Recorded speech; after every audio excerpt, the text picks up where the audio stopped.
it up for just a second. My next guest, you are tough. She's like, don't promote that other book, just my book. My next guest is a political correspondent and humorist. His new book is called All the President's Pets. Please welcome Rocca.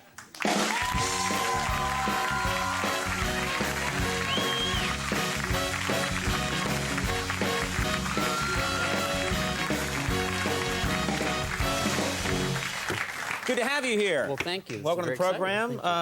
Now, you're a humorist. That's well known. You're well known for having a satirical take on things. Yet, I'm curious. You're always showing up on these serious talking head shows. Do you know what I mean? Yeah. No. It's weird to be asked to participate in serious discussions about serious topics.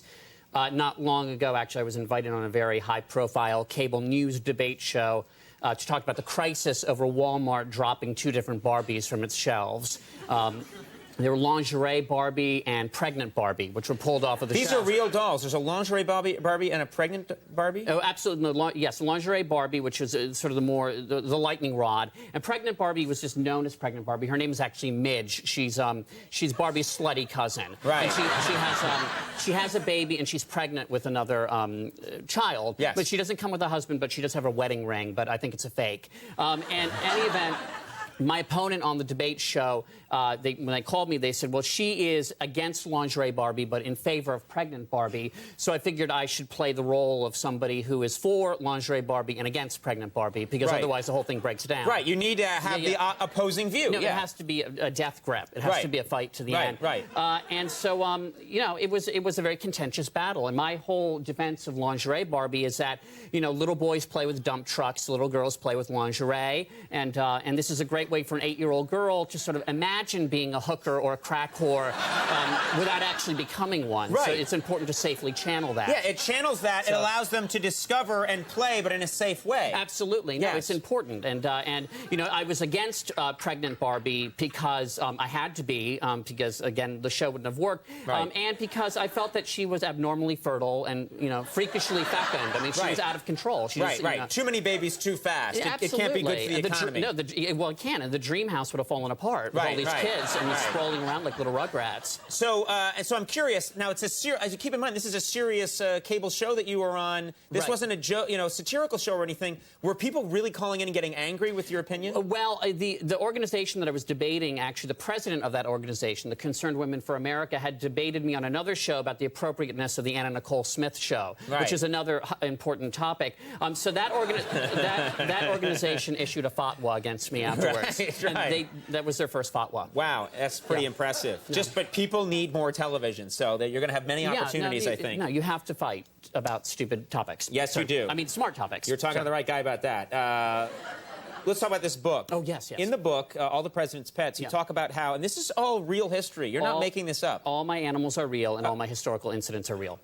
You talk about how the president's pets have affected their presidency, and you go back to the beginning and you talk about George Washington's pet and how he influenced history. And this is real. Yes, absolutely. George Washington was a very dedicated farmer, and he wanted to create a race of super mules for Mount Vernon, for his farm. This is true. A mule is a cross between a jackass and a mare. And so the King of Spain sent him this jackass named Royal Gift. And Royal Gift was very rude, was very snotty, and he wouldn't have sex with any of Washington's mares. So Washington had to dangle female donkeys, and, well, not dangle them, but place them in front of him. And so to get Royal Gift excited, and then do a bait and switch at the end with the mares. And at the last minute when he's charging and he quickly switches, that's a rude awakening. It's also very dangerous. Dangerous, And so in any event, it worked to create the super mules, but Royal Gift was just a rude. He was a jerk. He was the jackass was a real jerk, and he treated the mares terribly. He brayed very loudly, and Washington looked at this jackass's behavior, and he compared it with his steed, Nelson, who was a wonderful, dignified horse that never complained, that plowed the fields very dutifully each day, and Washington had ridden him to Cornwallis's surrender at Yorktown. And he looked at the two, he compared the two, and he said, my God, royalism is really, really bad. This jackass, this royal jackass, is dissolute, is corrupt, is selfish, and treats women, or at least mares, very, very badly. And Jeanette's badly, too. Jeanette is a female jackass. Yes. And compared it to Nelson and said, you know, I'm going to reject royalism and I'm going to create a presidency that's more dignified, that's restrained, that doesn't lust after power. So this is what we see throughout history with Martin Van Buren's tiger cubs from the Sultan of Oman. And we see this with we do. We see this with Eisenhower's squirrels. Eisenhower's squirrels. Eisenhower had pet squirrels, or these were squirrels that just happened to be around the White House? The latter, but I interpret pets loosely. These are animals that live either in the White House or on the grounds of the White House. Or animals that affected the presidency in some way. How did these squirrels affect Eisenhower's presidency? In 1954, the Supreme Court handed down Brown versus Board of Education, which important landmark decision. Yes, which mandated desegregation of schools. Yes, as you know. But it took until 1957 for Ike to enforce this by sending federal troops to Central High and Little Rock to desegregate. Historians, like myself, have always wondered why there was that 3-year gap. Yes. Well, it turned out that Ike was a big golfer and had a putting green on the south lawn of the White House, and it was populated by squirrels oftentimes. Now, what I found in a book, microfiche, somewhere, I found it in my head, was that at one point there was a white... You made it up, yeah. Okay, well, interpret it. Okay. So there was a white squirrel that came on with a black or African-American squirrel, and they each brought on a bunch of acorns, and they assembled them into a peaceful mound to show Ike that blacks and whites can get along, or at least black and white squirrels can get along. And Ike looked at that and he said, my God, segregation doesn't make sense. And these were the squirrels that were known as the courageous freedom squirrels, which predated the Freedom Riders by about 4 years. Incredible, incredible. So Ike made major policy in the United States based on 2 squirrels while he was playing golf. Well, yes. Incredible. In fact, that's right. That's what I'm hoping people get from this book, which is a wonderful thriller. It is.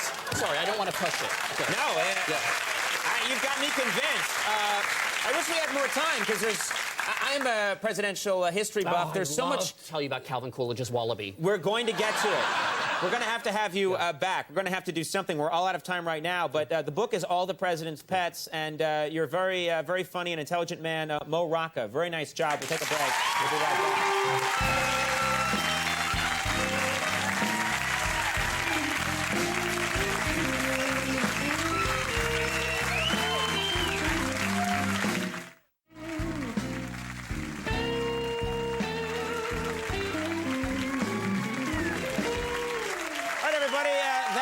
Show. I do want to thank my guest. Very funny, Mo Rocca. Excellent job. Good job. I also want to thank Carolyn Kepscher. Thank you so much for being here. Continue. Say hi to the Donald for me. I will say hi. Big thanks to Drew Carey for stopping by. Of course, Max Weinberg and the Max Weinberg Center. Thank you for that. Call with Carson Daly. Bye, bye, bye.